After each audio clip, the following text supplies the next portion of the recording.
Hi friends, இப்போ நம்ம French fries எப்படி பண்ணுறது பார்த்துக்கலாம். ஃபஸ்ட்டு நீங்கள் கவரில் வாங்கியிருந்தீங்கன்னா அந்த ஃப்ரெஞ்ச் பொட்டேட்டோ ஸ்லைஸை வந்து ஒரு பாத்திரத்தில் கொட்டிங்க.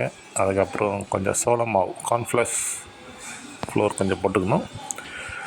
இப்போ அது ஃப்ரை ஆகினுக்குது கொஞ்சம் அதே மாதிரி தான் வரும். கொஞ்சம் மிளகாத்தூள் உங்களுக்கு ஏற்ற காரம் மாதிரி அதை ஆட் பண்ணிங்க. ஆட் பண்ணிவிட்டு ஃபஸ்ட்டு இந்த பொட்டேட்டோ ஸ்லைஸை வந்து ஒரு ஹாட் வாட்டரில் பாயில் பண்ணிக்கணும்.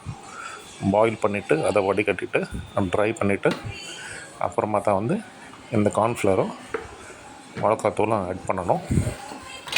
ஓகே, நீங்கள் அதை ட்ரை பண்ணுறதுக்கு கீழே ஒரு நியூஸ் பேப்பர் போட்டு கூட ட்ரை பண்ணிக்கலாம். ட்ரை ஆன பிறகு அதை கலெக்ட் பண்ணி இந்த மாதிரி பாத்திரத்தில் வச்சு கார்ன்ஃப்ளவரும் மிளகாத்தூளும் ஆட் பண்ணிங்க. இது இந்த மாதிரி குலுக்கி விடுங்க. இப்படியும் குலுக்கலாம், இல்லைன்னா வந்து நீங்கள் அந்த பாத்திரத்தை மூடியை போட்டு மேலும் கீழே கொடுக்கலாம், திருப்பி கொடுக்கலாம். ஸோ இந்த மாதிரி பண்ணிங்கன்னா உங்களுக்கு வந்து மசாலா வந்து நல்லா மிக்ஸ் ஆகும். ஸோ இந்த மாதிரி மிக்ஸ் ஆன பிறகு நீங்கள் எண்ணெயில் போட்டு நல்லா வறுத்து இந்த மாதிரி ஃப்ரெஞ்ச் ஃப்ரைஸை பண்ணலாம். தேங்க்யூ.